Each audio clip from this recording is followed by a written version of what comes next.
I'm Jonathan. And I'm Jennifer. And you're watching A Well-Traveled Life, where we will do cool projects around the house. travel the world. Here's to the journey. We are filming this from the village of Balfleur, which is in Normandy, and I am with Delphine. She came to America with Rotary on a group study exchange, and we spent literally a day and a night together and have remained friends for over a decade now.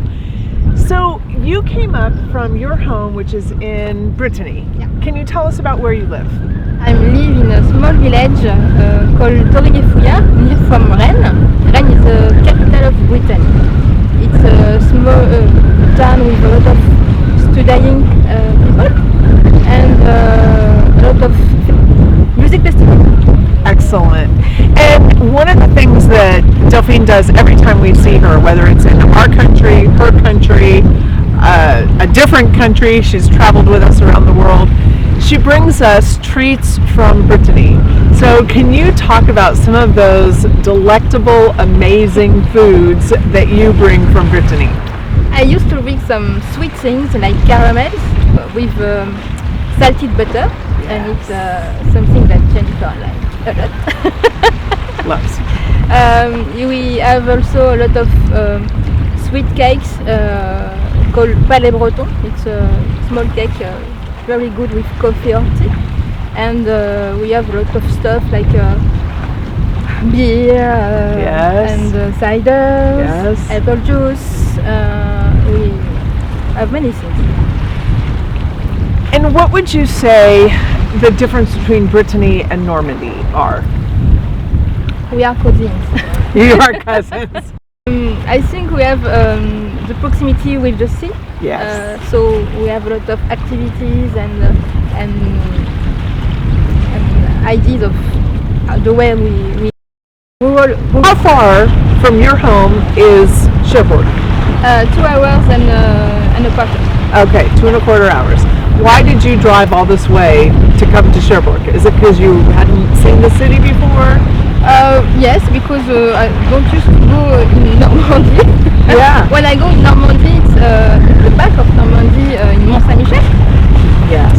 And I've got some friends of mine who are living near from Granville, so a small city. Okay. And I don't used to go in Normandy very often. So it was just a good opportunity to see a new part of your own country. Yeah. Yeah. And what will you remember about Normandy? What stands out in your mind? I used to have the bidet and the Utah beach and etc. A lot of places with beach and natural places. Cider, apple pie. Yes. Mussels in a cream sauce. Famous one. Famous mussels in a cream sauce. Are there any differences in the language between Normandy and Brittany? I don't think so. No. No. I think we have some similar culture, but we have in Brittany a specific culture, an historic culture about Celtic language. Okay. But I think about Normandy we have some similar things. Okay. Country, so we have a lot of things in common. Yeah. As you have traveled to Normandy, and this is the second time you've met us in Cherbourg, and what would you say has stood out about what you've seen since you've been here compared to maybe what you might see at home? We have different point of view about the sea. The villages are very different. You have most famous history about D-Day and things like that. So you have, I think, some typical things in Normandy about the history of Normandy.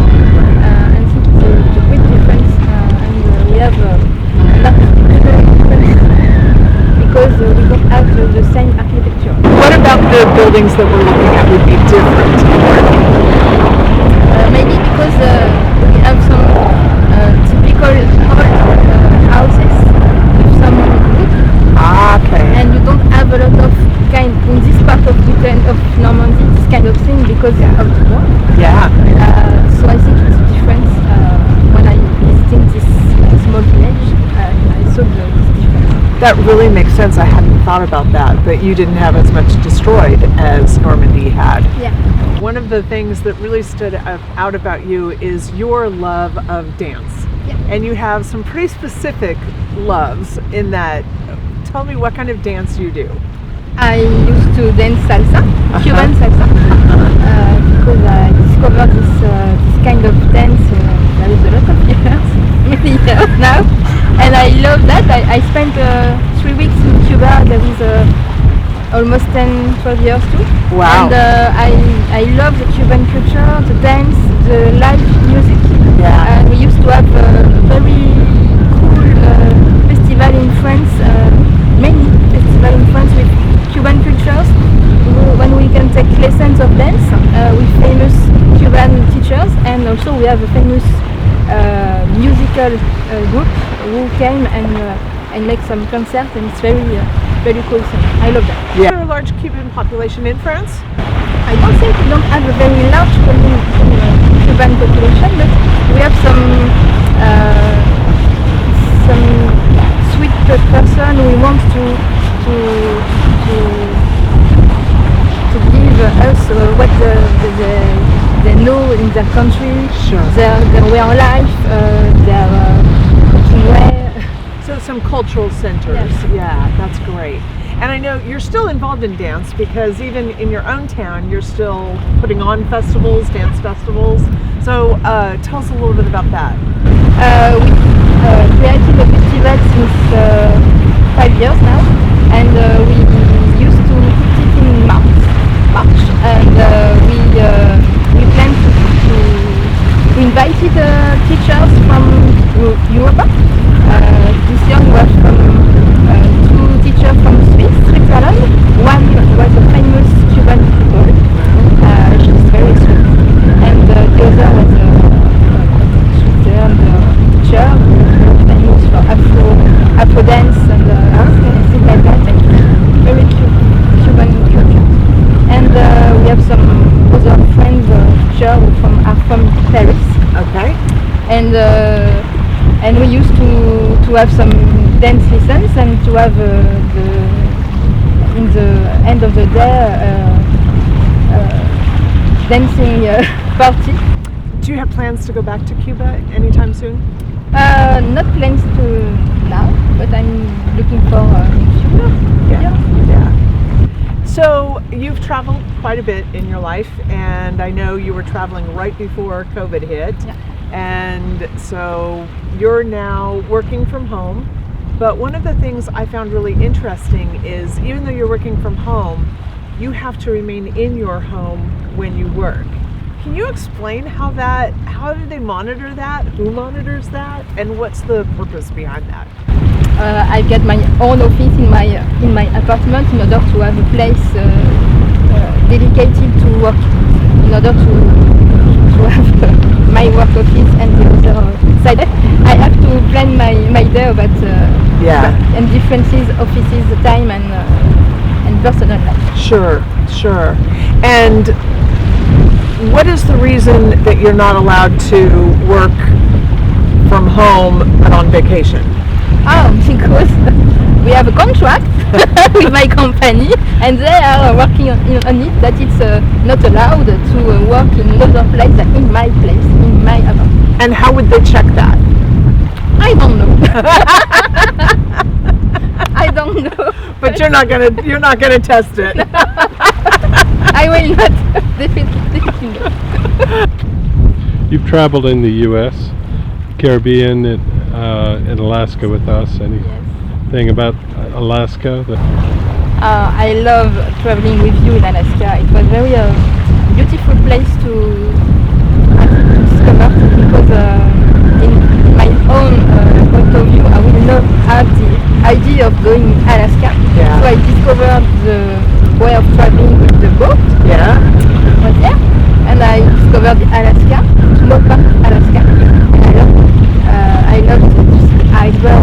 I see the small cities of Sitka, Juneau, or doing some crazy things, snorkeling in Alaska, kayaking in Alaska. Something that I will not do by myself. So it was very crazy thing, and I I was very happy to do it with you. Yeah, that was special for us too. Yeah. Where else in America would you like to go? Oh, many places. I don't have any idea. I'm open to what I can do. Yeah. Yes. Yeah. So, and you have struck me that way, that you've impressed me that way, that you've looked at opportunities and said, yeah, that's a great opportunity. It's not about, I'm dying to go here, this is on my list, I want to do it. It's just, this is a good opportunity, and then you make the most of it. Yeah. Which I think is probably the best way to travel, because your expectations are lower and you're open to whatever experience you get. Open-minded. Open-minded, yeah. Do you think you're typical of all French people? Me? Yeah. I'm not sure. Thank you, Delphine. Hi, One, I'm thank you for taking us around and showing us You're around. watching a Thank you well-traveled also for your life. friendship. This has been will do cool one of the most projects around the rewarding house. journeys Travel we've the been world. on, and it's been Here's so the great to share it with you. You're welcome.